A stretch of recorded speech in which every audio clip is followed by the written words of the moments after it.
Reno 7 Series 5G, the portrait expert. Hello friends, আমি আকাশ, তোমরা দেখছো আকাশ 20 আমার সঙ্গে। তো আজকেও তোমাদের জন্য একটা ইন্টারেস্টিং ভিডিও নিয়ে এসেছি। তো তোমরা হয়তো অনেকেই ভাবছো আজকে আমি কেন এরকম ড্রেস পরে ভিডিও করছি। তো তোমরা সবাই জানো আজকে সরস্বতী পুজো। তো আমার তরফ থেকে তোমাদের প্রতি অনেক ভালোবাসা রয়েছে। তোমরা আশা করি আজকের দিনটা অনেক আনন্দ সহকারে অনেকজন কাটাচ্ছ, অনেক আনন্দ, মানে অনেক আজকের দিনটা অনেক আনন্দের। হ্যাঁ, আমাদের বিশেষ করে বাঙালিদের অনেকটা আনন্দের আজকে সরস্বতী পুজোর দিনটা। তো আমি চাইবো সবাই খুব সুন্দর করে দিনটা কাটাও।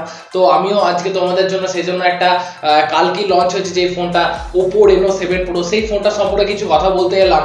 হ্যাঁ, তো আনন্দের মাঝে একটু সময় বার করে এই কথাগুলো আমি যেগুলো বলছি শুনে নাও, কারণ এটা তোমাদেরই উপকার হবে। কারণ এই যে ফোনটা Oppo লঞ্চ করেছে, এটা তোমার Oppo Reno 6 এর যা স্পেসিফিকেশন আছে একটু আর দু চেঞ্জেস নিয়ে এসেছে। খুব একটা যে বিরাট আহামরি কিছু করেছে সেরকম কিছু নেই, বাট ক্যামেরাটা একটু ইমপ্রুভমেন্ট করেছে, সেই সব নিয়ে বলবো এবং কি কি কমজোরি আছে সেটা তোমাদেরকে বলবো।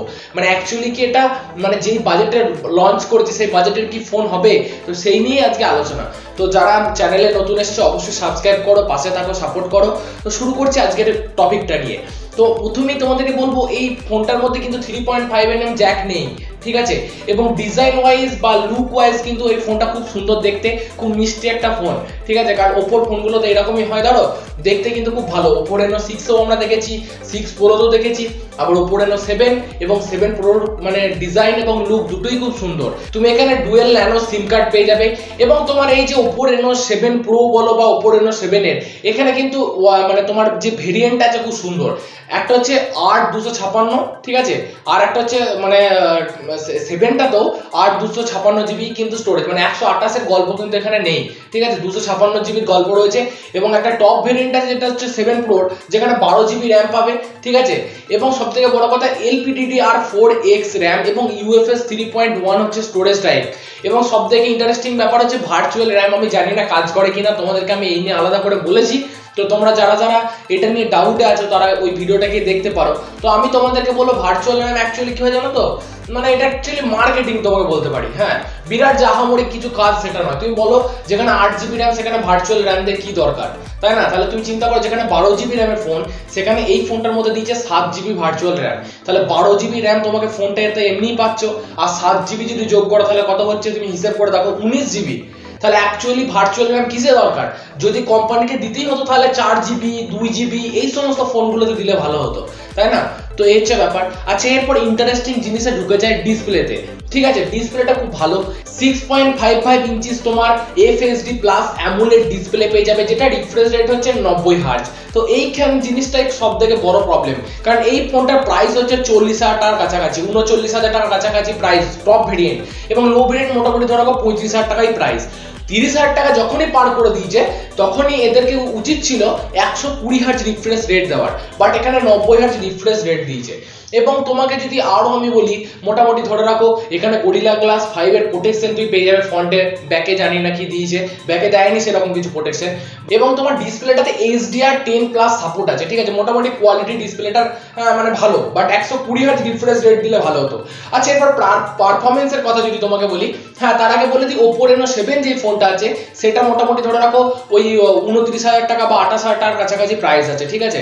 তো ওই ফোনটাতে তুমি 6.4 ইঞ্চিস ডিসপ্লে পাবে, ঠিক আছে? তো কিছু কিছু চেঞ্জেস আছে 7 এর সাথে 7 এর Pro, ঠিক আছে? আমাদের প্রসেসরটা তুমি Oppo Reno 7 এ তুমি পেয়ে যাবে Dimensity 900 প্রসেসর 5G, এবং এখানে তুমি পাবে Dimensity 1200 ম্যাক্স প্রসেসর, ঠিক আছে? এটার কোয়ালিটি খুব ভালো। তুমি এখানে হাই সেটিংসে না পারলেও আলট্রা এবং তোমার কি বলবো আলট্রা সেটিংসে খেলতে পারবে, PUBG BGMI এগুলো খেলতে পারবে, HDR সেটিংও তুমি PUBG বা BGMI এই গেমগুলো খেলতে পারবে। আর এই যে প্রসেসরটা, এই প্রসেসরটা স্ট্রাকচারটা হচ্ছে 6nm বেসড, ঠিক আছে? 6nm বেসড এর প্রসেসর হচ্ছে এই 1200 ম্যাক্স প্রসেসরটা ডাইমেনসিটি, কোয়ালিটি খুব ভালো, পারফরম্যান্সটাও ভালো। আচ্ছা, ব্যাটারি পিকআপ নিয়ে যদি বলি 4500 mAh এর ব্যাটারি এবং 65 ওয়াটের ফাস্ট চার্জ। তো মোটামুটি ফাস্ট চার্জিং ঠিকই আছে, ডাইমেনসিটি 1200 ম্যাক্স প্রসেসর আছে যেহেতু ঠিক আছে ব্যাটারি পিকআপটা, ঠিক আছে? এরপর মেইন জিনিস আছে যেটা তোমরা থাম্বনেলে দেখেছিলে, সেই জিনিসটা নিয়ে কথা বলবো, ক্যামেরা নিয়ে। তো তুমি এখানে ফ্রন্ট ক্যামেরায় একটা খুব সুন্দর জিনিস পাবে, যেটা হচ্ছে 32 মেগাপিক্সেল ক্যামেরা তো তুমি পাচ্ছ, তার সাথে সাথে সনি IMX 709 সেন্সর ইউজ করা হয়েছে, ঠিক আছে। এবং এখানকার কালার কমিউনিকেশনটা খুব সুন্দর, এখানে তোমার ব্লু, গ্রিন, হোয়াইট এবং তোমার রেডের ওপর একটা বেশ ভালো স্কিন টোনের ব্যাপার আছে। এটা একটা নতুন ফিচার্স, ঠিক আছে, যার ফলে কি তোমার সেলফিটা তুমি খুব ভালো বার করতে পারবে। স্কিন টোনের কোয়ালিটি খুব ভালো, ঠিক আছে। তো ফ্রন্ট ক্যামেরাটা কিন্তু মারাত্মক। যারা ফ্রন্ট ক্যামেরার জন্য ফোন কিনতে চাইছো, যারা ব্লগিং করো বিশেষ করে ইউটিউবে, তাদেরকে আমি বলবো তারা এই ফোনটা কিনতে পারো। তো বেস্ট কোয়ালিটির ক্যামেরা স্মার্টফোন হবে এই ফোনটা। এবং ব্যাক ক্যামেরার কথা যদি বলি, রিয়ার ক্যামেরায় তুমি পেয়ে যাবে 50 মেগাপিক্সেলের একটা ক্যামেরা, এবং তার সাথে সাথে তুমি পাচ্ছ 8 মেগাপিক্সেলের আলট্রা হোয়াইট ক্যামেরা, এবং তার সাথে সাথে তুমি 2 মেগাপিক্সেলের একটা ম্যাক্রো ক্যামেরা পাচ্ছ। এটা একটা ফালতু জিনিস দিয়েছে মার্কেটিং করার জন্য আর কি। ম্যাক্রো ক্যামেরা সেরকম মানে কি বলবো, অতটা আহামরি কিছু নেই। এই দুই জিনিসটাকে এবার তুলে দেওয়াটাই দরকার আর কি। হ্যাঁ, যা দেবে মেন ক্যামেরায় দিক, 50 মেগাপিক্সেল প্লাস 50 মেগাপিক্সেল দিলেই ভালো হয়। বাট ওই 50 মেগাপিক্সেল যে ক্যামেরাটা দিয়েছে রেয়ারে, সেই ক্যামেরাটাতেও সনির একটা সেন্সর ইউজ করা হয়েছে, IMX 766 সম্ভবত। তো মোটামুটি ধরে রাখো ফ্রন্ট ক্যামেরা প্লাস ব্যাক ক্যামেরার মেন যে ক্যামেরাটা, সেই দুটোতেই কিন্তু মানে সেন্সর সনির ইউজ করা হয়েছে। বাট Oppo Reno 7 তে তুমি কিন্তু ব্যাক ক্যামেরা 64 মেগাপিক্সেলের পাবে। বাট বলছি 64 মেগাপিক্সেল, অ্যাকচুয়ালি কি 64 মেগাপিক্সেল বটে নাকি সেটা হচ্ছে ব্যাপার। বাট বলে তো 64 মেগাপিক্সেল বা এইসব বলে, কিন্তু অ্যাকচুয়ালি হয় না, ঠিক আছে। এটা হচ্ছে বাস্তব, এটা মার্কেটিং এর জন্য করতে হয় ওদেরকে। তো মোটামুটি তোমাকে আমি বলতে পারি ক্যামেরা কোয়ালিটি মারাত্মক।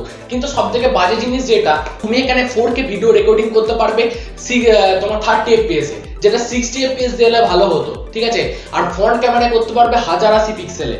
তো এই জিনিসটা চেঞ্জ করতে হতো, মানে তোমার ভিডিওর জিনিসটা একটু চেঞ্জ করলে ভালো হতো। মানে ভিডিওর যে বলো স্টেবিলাইজেশন সব মোটামুটি ঠিক আছে, বাট এই যে তোমার ক্যামেরার যে কোয়ালিটিটা না, এই ভিডিওর কোয়ালিটিটা, এটা একটু চেঞ্জ করলে ভালো হতো। 4K দিয়ে যে ঠিক আছে, 30 fps টা বাদ দিয়ে 60 fps ভরে দিলে একদম সমস্যা মিটে যেত। কারণ তুমি বাজেটটা চিন্তা করো, 28,000 টাকা দাম Oppo Reno 7 এর, আর 7 Pro মোটামুটি 35 থেকে 40 হাজার টাকার কাছাকাছি প্রাইস। তাহলে তোমাকে যখন এত টাকা ইনভেস্ট করতে হচ্ছে, তার জন্য তোমাকে একটা বেটার ক্যামেরা বা বেটার পারফরমেন্সের ফোন তুমি অবভিয়াসলি তাদের কাছ থেকে তুমি প্রাপ্য, ঠিক আছে।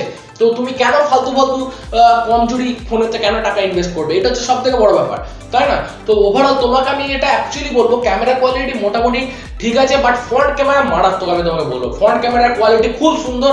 যারা ফ্রন্ট ক্যামেরা, যারা ব্লগের জন্য একটা ক্যামেরার স্মার্টফোন চাইছো, তাদেরকে আমি বলবো এই ফোনটা তারা কিনতে পারে, বা মাল্টিমিডিয়ার জন্য তারা এই ফোনটা কিনতে পারে। মাল্টিমিডিয়া মানে ডিসপ্লে কোয়ালিটি ভালো, সাউন্ড কোয়ালিটিও মোটামুটি ঠিক আছে। তো মাল্টিমিডিয়া তুমি খুব ভালো করে এনজয় করতে পারবে। তো যারা একটা মাল্টিমিডিয়া, ভালো ডিসপ্লে এবং ফ্রন্ট ক্যামেরার জন্য যারা ফোন কিনতে চাইছো, তারা এই ফোনটা কিন্তু কিনতে পারে, নো টেনশন, খুব ভালো করে কিনতে পারে। আচ্ছা, এরপর তোমাদের বলি কানেক্টিভিটি নিয়ে। তো Wi-Fi 6 তুমি এখানে পেয়ে যাবে, ব্লুটুথ ভার্সন পেয়ে যাবে 5.2, এবং তোমার ডুয়েল 4G ভোল্টিং তুমি পাবেই, ওয়াইফাই কলিং এর সাপোর্ট পাবে, NFC সাপোর্টও পাবে, ঠিক আছে। মোটামুটি তোমার কি বলবো, কানেক্টিভিটি মোটামুটি ঠিক আছে। বাট সবথেকে বড় কথা হচ্ছে এখানে যে 5G আছে, 5Gর 11টা ব্যান্ড আছে, ঠিক আছে। 11 ব্যান্ডের 5G হচ্ছে 7 Pro তে। কিন্তু আবার Oppo Reno 7 এর একটা মজাদার জিনিস হচ্ছে, Oppo Reno 7 এ আবার 13 ব্যান্ডের তুমি 5G, মানে 5G সাপোর্ট আছে 13 ব্যান্ডের। তো 7 এতে হচ্ছে 13 ব্যান্ড, আর প্রো ভার্সনটাই হচ্ছে 11 ব্যান্ড। তো জানি না এখন কি করেছে, তো মোটামুটি ঠিকই আছে। এবার তোমাদেরকে একটা জিনিস বলবো, এখানকার যে অপারেটিং সিস্টেমটা, ও মানে ইউআইটা, যেটা তোমার হচ্ছে Android 11 বেসড, ঠিক আছে।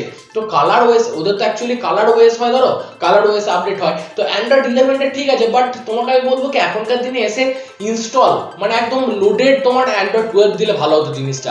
তো এই জিনিসটা খুবই ভালো। যেমন তুমি Vivo V23 দেখো, Vivo V23 তে কিন্তু Android 12 কিন্তু মানে ইনক্লুড করা আছে।